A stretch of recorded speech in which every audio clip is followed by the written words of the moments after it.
இப்போ நீங்கள் பார்க்குறது ரொம்ப பெரிய ஏரியா. இதில் வந்து எங்களுக்கு நாங்கள் கண்டுபிடிச்சி எடுத்தது வந்து பார்த்திங்கன்னா அழகான இந்த 2 பனங்கொட்டைகள். பனங்கொட்டை தான். இந்த பனங்கொட்டையை நாங்கள் எப்படியெல்லாம் சுட்டு சாப்பிட்லான்னு பிளான் பண்ணி வந்தது. அங்கே ஒரு தாயோலி இருந்துக்கிட்டு அவங்க பற்றக்கூடாதுன்ட்டாங்க.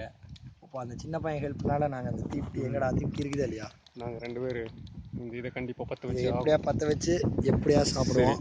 இப்போ நாங்கள் இதை எப்படி பற்ற வச்சு எப்படி முன்னேற போகிறோம் அப்படிங்கிறத நீங்கள் வெயிட் பண்ணி பாருங்கள். ஓகேங்களா? வாய்க்குள்ள இறங்கிடலாமா? வாய்க்கல் இதுதான். அதுக்குள்ளே நான் அந்த இதெல்லாம் இதை இங்கே வச்சுட்டு வா. இதெல்லாம் ஈரமாக இருக்குது. அது அங்கே நடுவில் போயிடலாம். ஏய், இத்தனை வீடியோ எடுக்கிறியா? இங்கே ஒரு இதுக்கு நம்ம தடுக்கு நம்ம கண்டுபிடிச்சிருக்கோம். இது ஒரு பெஸ்ட்டு.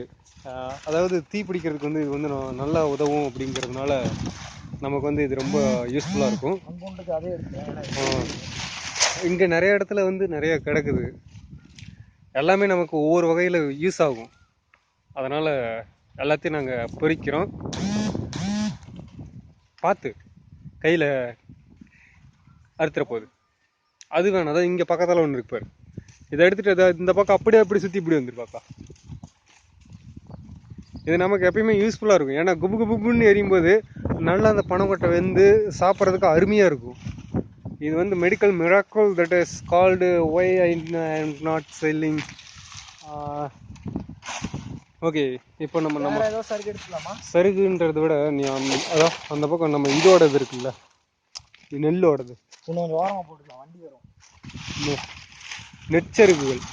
இதை எடுத்துட்டு நீ கிளப்போ.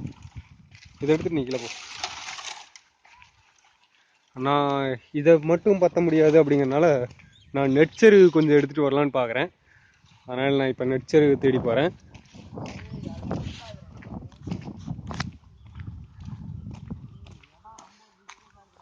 நெற்சருகு கொஞ்சம் இருந்தால் போதும்.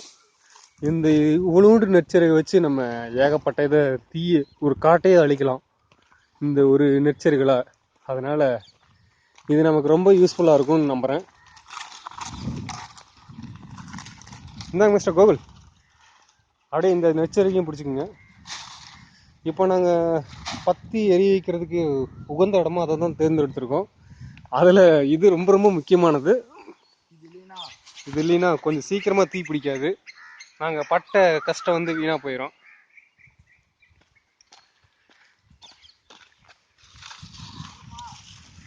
இன்னும் ஒன்று இருக்கு. இந்தா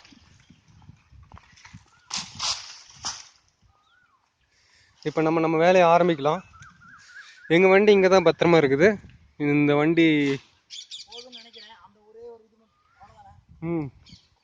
இப்போதைக்கு இது போதும்னு நினைக்கிறேன். இப்போ நானும் களத்தில் இறங்க வேண்டியதாக இருக்குது.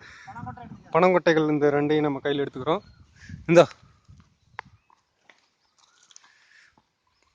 இதை சாப்பிட்டு ருசி பார்க்கும்போது தான் நமக்கு தெரியும் இது எப்படி இருக்குது அப்படின்னு. அருமையான மனம். இந்த மனத்துக்காக தான் இந்த பனங்கொட்டையை நாங்கள் சாப்பிட்றோம். இந்த பனங்கொட்டைக்கு பின்னாடி எங்களுக்கு ஏகப்பட்ட வரலாறு இருக்குது. அது என்னன்னு நீங்கள் கேட்குறீங்களா? கேட்கலினாலும் நான் சொல்லி தான் ஆவேன். வேறு வழி கிடையாது. நீங்கள் கேட்டு தான் ஆகணும். அதாவது நாங்கள் இதுக்கு முன்னாடி போன இடம் வந்து சங்கிலி முனியப்பன் அப்படின்னு சொல்லிட்டு ஒரு கோவில். அந்த கோயிலேருந்து நிறையா இது சொன்னாங்க. அந்த தடைகளை எல்லாம் தாண்டி இங்கே வரும்போது சங்கிலி முனியப்பன் சாப்பிடுங்கடா 2 அப்படின்னு சொல்லி 2 பனங்கொட்டையை கொடுத்துருக்காரு. இது எடுத்து மோந்து பார்த்தீங்கன்னா உங்களுக்கு தெரியும், அருமையான வாசனம். இந்த வாசனை இயற்கையில வேறு எங்கேயுமே கிடச்சிருக்காது. அந்த அளவுக்கு இருக்குது. இங்கே பாருங்க எவ்வளோ அழகாக இருக்கு. சூப்பராக இருக்கா? சரி, இப்போ நம்ம தீ பற்றி வச்சு இதை சாப்பிட்றதுக்கான வழியை தேடுவோம். அது மேலே இதை வை. இல்லை, இது மேலே அதை வை. அப்படி வச்சிடலாமா? இப்படி வச்சா இல்லாட்டி இது மேலே அதை வைக்கணும். அது வச்சுட்டு இது அடியில் வச்சுட்டு கொஞ்சமாக வை. அதிகமாக ஃபஸ்ட்டு கொஞ்சமாக வச்சு அப்புறம் கூட பார்த்திக்கலாம். காற்று அடிக்காமல் இருக்கு. தீப்பெட்டின்னு அவர் சொல்கிறத நீங்கள் பெருசாக நினச்சிக்காங்க. நம்ம இந்த காட்டில் வந்து தீப்பெட்டி எங்கேயுமே கிடைக்கல. அதனால தான் இந்த இதுதான் நமக்கு இப்போதைக்கு உதவப்படுறது. இது ரொம்ப பெரிய ஹெல்ப் பண்ண போகிறது. இந்த வெறும் ஒரு பெட்டி கூட இல்லை, சும்மா ஒரு தட்டு. இதை வச்சு ஒரே ஒரு குச்சி தீக்குச்சிக்கு இங்கே ரொம்ப பதட்டம்.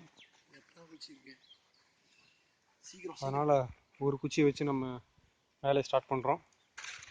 காற்றடிக்கலை அப்படிங்கிறது வந்து நமக்கு ஒரு ப்ளஸ்ஸு. ஸோ இதை வச்சு நம்ம இந்த இடத்த தீப்பற்றி, ஏன்னா நம்ம சேஃப்டியான இடத்துல தான் இருக்கோம். இங்கே பாருங்கள், இந்த இடத்துல தண்ணி இருக்குது. ஏதாவது ஆபத்துனா கூட தண்ணி தூக்கி அமைச்சிடலாம். இந்த பக்கம் மேடு, எப்படி இருந்தாலும் தீ மேலே பறந்துட்டு போகாது. இந்த பக்கம் காடு, பச்சை காடு, அதனால் இதுவும் பிரச்சனை இருக்காது. ஓ, இப்போ நம்ம கோகுல்கண்ணன் வந்து ஈஸியாக தீயை பற்றிட்டாரு, தீ மூட்டிட்டாரு. நமக்கு இப்போ வந்து இந்த பழத்தை மட்டும் சுட்டு சாப்பிட்றது தான் பெரும் வேலை. எனக்கு தெரிஞ்சு இந்த பழத்தை மறுபடியும் சுட்டு சாப்பிடும்போது நல்லா ருசியாக இருக்கும் அப்படிங்கிற ஒரு நம்பிக்கை இருக்குது. ஏன்னா இந்த பழத்துக்காக நாங்கள் இவ்வளோ போராடிட்டு இருக்கிறோம். இந்த போராட்டம் வீண் போகாதுன்னு எனக்கு ஒரு நம்பிக்கை. இன்னும் எவ்வளோ நேரம் சுடணும் அதை?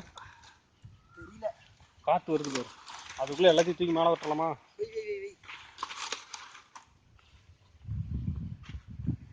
எனக்கு தெரிஞ்சு இந்த இது எதுவும் ப்ராப்ளம் வராமல் அமைதியாக இருந்துச்சுன்னா இன்னும் எங்களுக்கு நல்லா பெட்டராகவே இருக்கும்னு நம்புகிறோம். கோகுல்கண்ணனோட பார்வையில் இதுவும் பத்தாது அப்படின்னு ஆயிடுச்சு. ஸோ பார்த்து, ஆனால் இது வந்து ரொம்ப டேஞ்சரானது. தீ நம்ம ஃப்ளேம் மாதிரி எரிஞ்சிருச்சுன்னா முடிஞ்சு போச்சு கதை. இங்கே பார்த்தீங்களா, அப்படியே செம்மையாக கொளுத்துது. இந்த தீயுக்கு நடுவில் நம்ம பனங்கொட்டை இருக்குது உள்ள. இதை தான் நீங்கள் கருத்தில் வச்சுக்கணும். அங்கே பாருங்க, எங்கள் கோகுல்கண்ணன் சாப்பிட்றதுக்காக என்னென்னலாம் அருமையாக இருக்கா?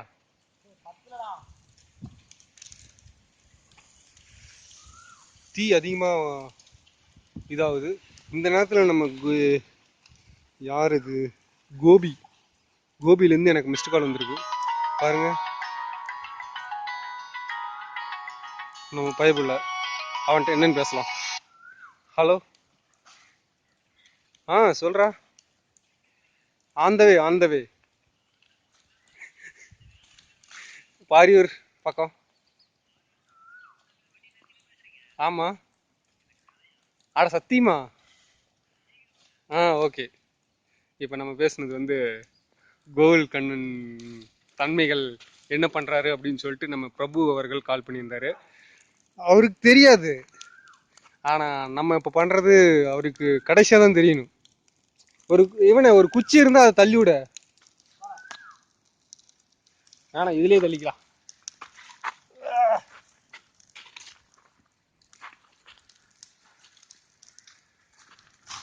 எல்லாம் இங்க இருக்குடா கொட்டை. தள்ளிவிடு.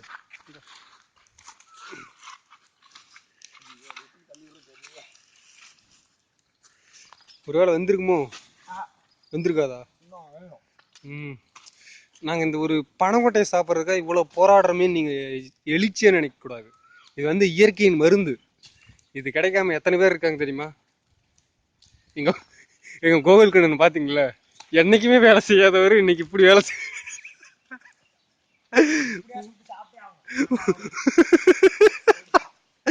விழுந்து விழுந்து வேலை செய்யறாரு. இதை பார்த்தாவே நீங்க தெரிஞ்சிருக்கணும், அந்த இது மேல அவருக்கு அவ்வளவு ஒரு பற்று இருக்குது. வெந்திருக்குன்னு நினைக்கிறேன். இது வெந்துருந்துச்சுன்னா நல்ல ருசியான ஒரு சாப்பாடு சாப்பிடலாம். உங்க கண்ணுக்கு தெரியுதா கட்டைக்கரைன்னு? கோகுல்கண்ணன் கொட்டை மாதிரியே. ஆனா திருப்பி பார்க்கணுமே. திருப்பி பார்த்தா தெரியுமா? எப்படியும் ஒன்று தின்னு பார்த்துடலாமா? நினைக்கிறேன். எங்களோட கெஸ்ஸிங் படி அது வெந்துருச்சுன்னு நம்புகிறோம். இதை வந்து மறுபடியும் தண்ணி கொண்டு போகணும். ஏன்னா தண்ணி இங்கேருந்து கொஞ்சம் ஒரு 10 அடி தூரத்தில் இருக்குது.